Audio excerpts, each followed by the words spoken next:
여러분 안녕하십니까? 미국 로스앤젤레스 한인타운에서 부동산 공인중개사로 일하고 있는 백형기입니다.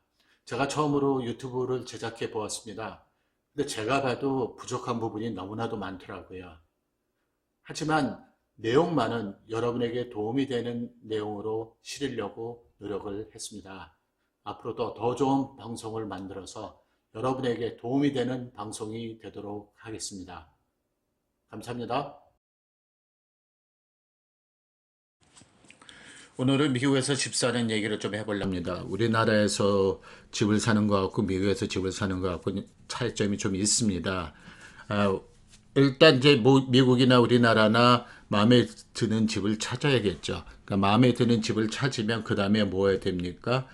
글쎄요, 잘은 모르겠습니다. 우리나라에서는 부동산 하시는 분들이 뭐 그 집을 파시는 분한테 어떤 바이어가 있는데 뭐 얼마쯤 일단 사고 싶어 하는데 어떻게 생각하느냐 이렇게 물어보나요?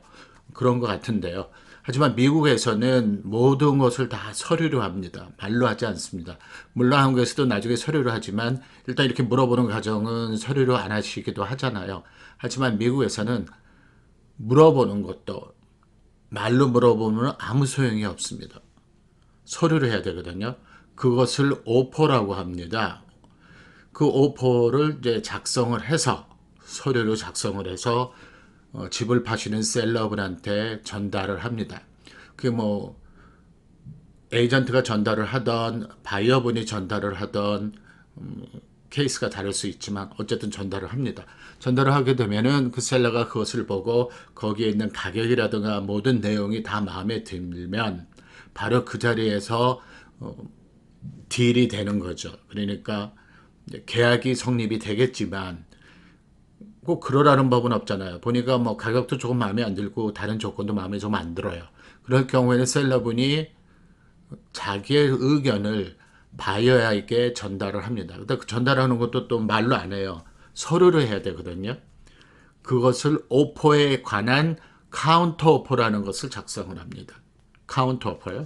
그러니까 이 경우에 셀러가 작성을 하기 때문에 셀러의 카운터 오퍼라고 부릅니다.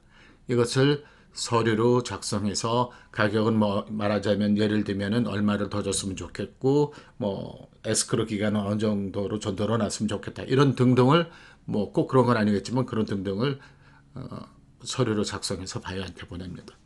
그러니까 바이어가 받는데 뭐 그 정도는 자기가 그 납득할 수 있는 범위 선에서 이루어진 거라고 생각을 하면 역시 계약이 체결이 되는 거죠.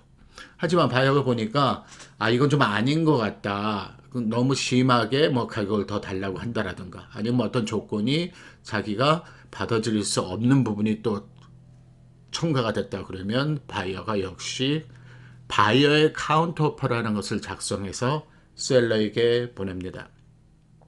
바이어의 카운터오퍼가 가고 셀러가 또 그걸 리뷰하고 이렇게 몇 번을 왔다 갔다 하다가 계약이 성립되는 수도 있고 아예 계약이 안 되는 경우도 있습니다. 이 카운터오퍼가 뭐 100개고 200개고 이렇게 왔다 갔다 할 수 있는 건 아니고요. 보통 많아야 한 번 오고 한 번 가고 한 번 오고 마지막으로 한 번 정도 더 가고 한 4번 정도 왔다 갔다 하다가 딜이 되거나 안 되거나 합니다. 그래서 어쨌든 왔다 갔다 하다가 딜이 되면 계약이 성립이 되면 그것을 억셉턴스가 이루어졌다고 얘기를 합니다. 그게 이제 계약이 성립이 됐다는 거죠. 뮤추얼 어그리먼이 됐다는 거죠. 미국식으로 표현을 하면. 그러면은 무엇을 해야 되냐? 그 다음에 단계는 에스크로라는 거를 열어야 됩니다. 자, 우리나라에는 에스크로가 없지만 미국에서는 거의 뭐 90%가 넘겠죠. 거의 100%에 가까운데 계약이 성립이 되면 그 계약 기간 동안 에스크로라는 걸 열어서 계약을 진행을 합니다. 에스크로는 셀러와 바이어 사이에 가운데 있는 중립을 말합니다. 보통 에스크로 회사인데요. 여기에 대해서는 나중에 또 설명을 드리기로 하고요. 에스크로를 오픈합니다. 가장 중요한 게 두 가지가 있는데 첫째, 셀러도 바이어도 서로 못 믿을 수가 있잖아요. 그러니까 3자인 에스크로가 양쪽을 컨트롤을 하면서 진행하게 됩니다. 두 번째 이유는 은행에서 융자가 있는 경우에는 에스크로를 열지 않으면 은행에서 융자를 바이어분에게 주지를 않아요. 아무리 바이어가 뭐 모든 조건이 좋아도. 왜냐? 진행 과정을 믿을 수가 없다는 거예요. 계약을 해서 은행은. 그러면 에스크로라는 회사가 중립해서 보면서 진행을 하면은 은행이 그것을 믿을 수 있다라는 얘기죠. 그래서 에스크로를 오픈하지 않으면 융자를 주지 않기 때문에 뭐 현금으로 다 주고 미국 말로 캐시딜을 하지 않는 한 에스크로는 무조건 오픈을 하시고 계약을 진행하셔야 합니다. 이렇게 계약을 진행하시면서 그 다음은 뭐가 되냐면은 첫째, 셀러분은 판매자분은 바이어분에게 자기네 집에 그 관계된 모든 서류를 보내줍니다. 그러면 바이어분은 이 서류를 보고 자기가 사고자 하는 집에 대해서 모르는 부분을 많이 알게 되는데요. 이건 이제 디스클로저를 보내드린다고 그래요. 그럼 디스클로저를 보내드리면은 거기 여러 가지 뭐 이렇게 다 나와 있습니다. 뭐 그러니까 그런 걸 보면서 자기가 오케이 하면 어프로브 했다고 그러고요. 만약에 그 서류를 보니까 자기가 받아들여질 수 없는 부분이 있어서 오케이 하지 않는 건 디스어프로브를 했다고 합니다. 이런 경우에는 에스크로가 진행에 문제가 생깁니다. 그래서 좀 전에 말씀드린 디스클로저에 대해서 짧게 좀 더 설명을 드리면은 여기는 그 집의 모든 게 다 나옵니다. 그래서 디스어프로브를 해버리시면은 에스크로는 더 이상 진행이 되지 않고 계약은 깨지는 거죠. 자, 하지만 이제 뭐 디스클로저 서류를 다 보니까 자기 다 인정할 수 있는 거고 그렇게 큰 문제가 보이지 않는다 하면은 이제 그 다음 단계로 넘어갑니다.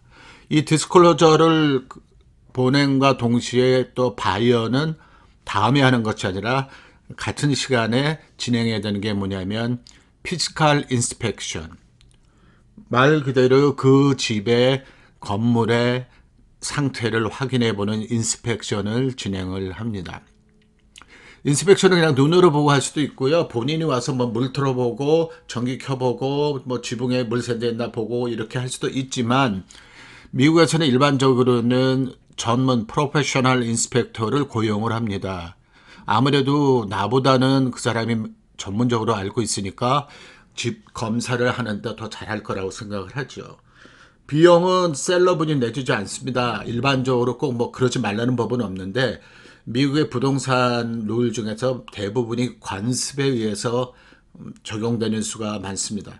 그래서 셀러가 내주지 않는 관습을 갖고 있고 아쉬운 사람이 바이어이기 때문에 바이어가 프로페셔널을 하이어하는 고용하는 비용은 바이어가 냅니다. 그래서 그분이 이제 인스펙션을 합니다. 뭐 아주 특별한 장비도 갖고 와서 일반인들이 잘 알아낼 수 없는 부분까지도 많이 확인을 하거든요. 뭐 지붕에도 올라가고 하우스 같은 경우는 아니면 밑에 지하실에 들어가서 파운데이션이라고 해서 뭐 그 집의 기초가 잘 됐는지도 보고 뭐 전기 그 용량은 제대로 나오는지 에어컨디션은 잘 작동을 하는지 뭐 이런 여러 가지를 해가지고 리포트를 작성해서 바이어에게 줍니다. 근데 바이어는 그거를 보고 궁금점이 있으면 또 프로페셔널한테 연락해서 물어보기도 하고 이렇게 저렇게 해서 그 집을 리뷰를 합니다. 그런데 만약에 리뷰를 해서 어떤 문제가 발생하면 이것을 셀러에게 고쳐달라고 하거나 아니면 고쳐주기 싫으면 고치는 데 들어가는 비용을 셀러 보고 달라고 합니다. 그러면 이제 셀러가 물론 이것도 당연히 서류로 고쳐달라는 것을 제시하는 거죠. 말로 하지 않습니다. 서류로 해서 심지어는 인스펙션한 리포트를 첨부해서 셀러가 보기에도 납득할 수 있는 내용이거든요. 뭐 말로 막 뭐 니네 집에 뭐가 안 된대 뭐 이러면 셀러가 뭐 되는 것 같은데 뭐 이렇게 할 수도 있잖아요. 그러니까 그렇게 하지 않고 좀 전에 말씀드린 것처럼 리포트를 첨부해서 셀러에게 이것을 고쳐달라고 합니다. 근데 셀러가 보니까 물론 문제가 있는 것은 인정을 하지만 자기는 집을 내놓을 때 그런 것까지 다 고쳐주면서 팔고 싶지 않다고 생각했기 때문에 못 고쳐준다. 그리고 무슨 수리비용도 못 준다. 이렇게 되면은 뭐 바이어 입장에서는 생각을 해봐야겠죠. 계속해서 이 집을 사는 것을 진행을 해야 되는 것인지 아니면 뭐 진행을 하지 말고 이제 여기서 스탑을 하고 계약을 깨야 되는 건지. 다음 편에서 계속해서 진행을 하겠습니다. 앞으로 몇 번에 걸쳐서요. 부동산 용어라든가 또 여러 가지 궁금해 하시는 거, 에스크로는 정말 뭔가, 타이틀 컴퍼니는 뭔가, 또 기타 등등을 영상으로 보내드리고요. 그것이 끝나게 되면 그 다음부터는 집을 보여드리면서 나와 있는 매물을 보여드리면서 여러분에게 설명을 해드리도록 하겠습니다. 감사합니다.